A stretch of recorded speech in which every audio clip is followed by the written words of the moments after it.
What are your kind of takes on breathing, nasal breathing, how that impacts your strength and conditioning?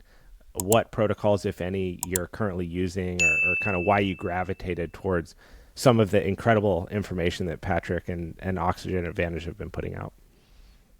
Yeah, you know, someone that's been a great mentor and friend of mine has been Mark Bell. Wow, awesome. I kind of Yeah, consider huge. Mark Bell to be like the Tim Ferriss of the fitness space. So Tim Yes, Ferriss yes. has like been on some of these new apps and new technologies 3 to 5 years before they got popular. And Mark Yep. is like that with fitness and strength and conditioning stuff. And time again, he's mentioned something to me like, hey, watch this super obscure YouTube video, or here's this really strange article that I found on some back website. Check this Yeah. out. This might be beneficial. And sure enough, 3 to 5 years later, that's all the rave. That's like the next Yeah. hot thing. And that's what happened with nasal breathing.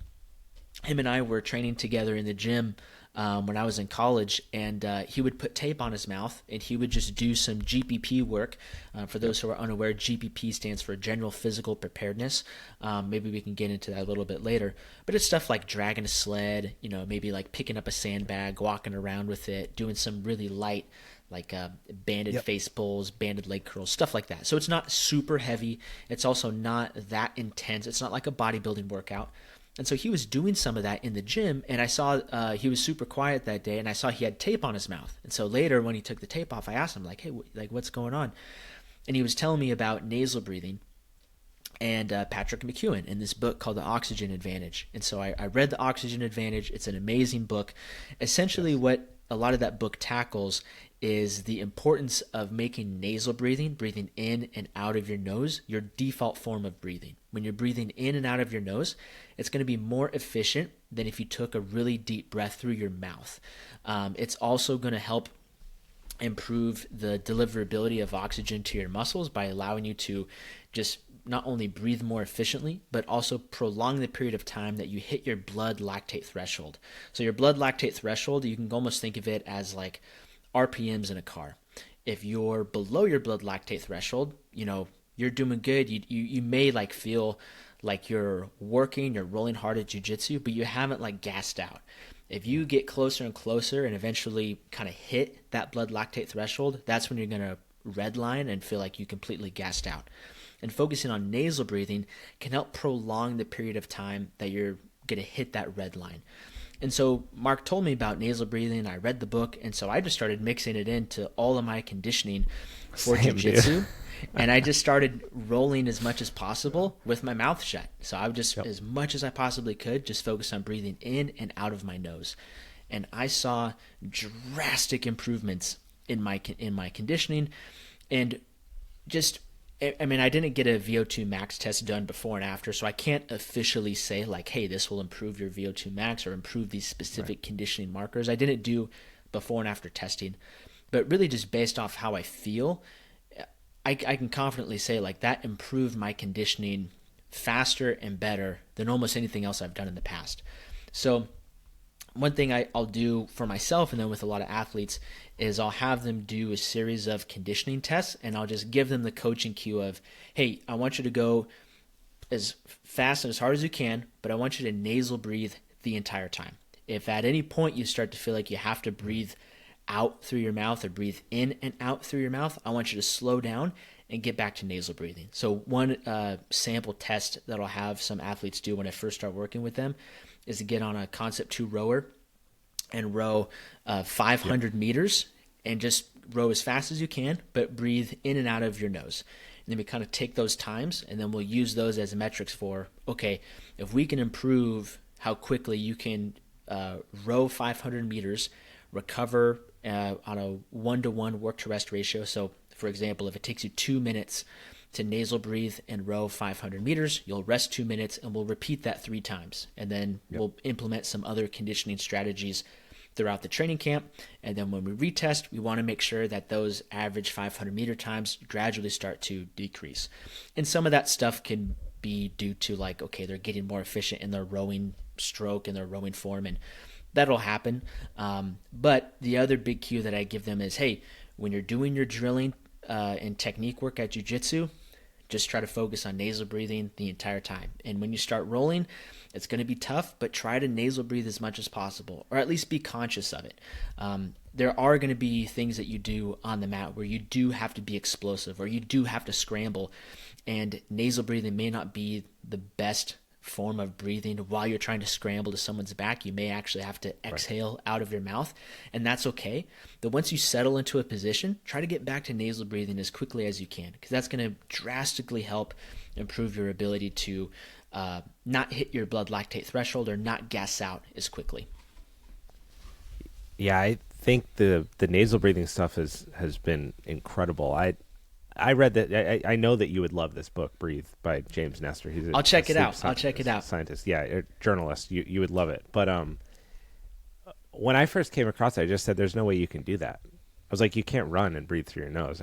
I couldn't believe that at that time in my life, I didn't know that one, people were doing that. Two, they were doing it at elite levels, and then it was also trickling into other sports.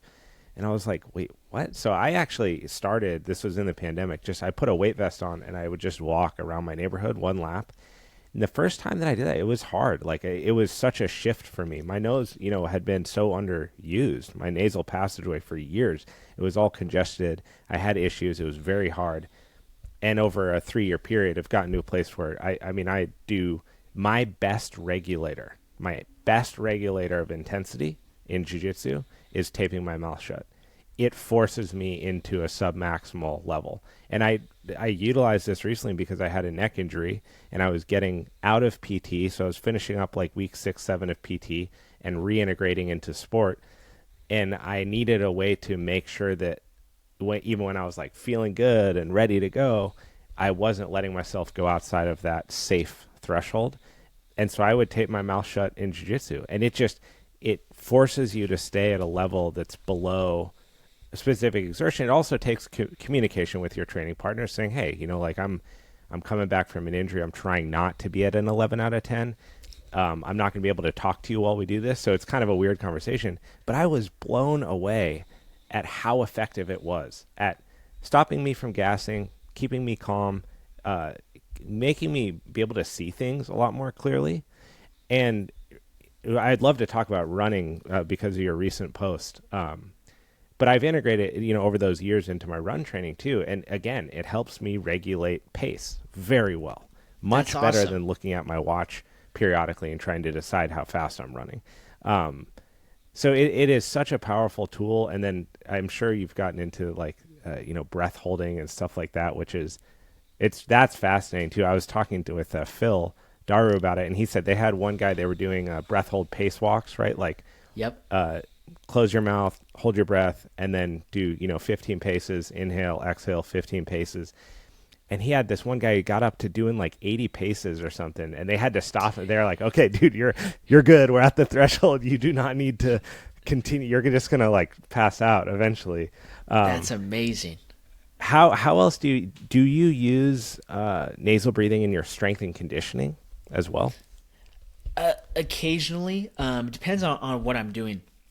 Sometimes when you're taking in air and you're bracing and like you lock out a deadlift, or you finish, pressing or finish through to extension on some sort of press, you can exhale out of your nose, but sometimes it just feels so much more natural. Kind of like force some air out of your mouth, and that's totally okay. So when I really use nasal breathing and try to like get very specific on, okay, I'm gonna keep my mouth shut the entire time, is definitely with specific aspects of my conditioning, whether I'm running, whether I'm doing stuff on the fan bike, whether I'm doing stuff on the rower. When I'm doing some lower intensity GPP work, so like dragging a sled, or maybe even like I'm picking up some sandbags and moving them around, I'll try to focus on nasal breathing there.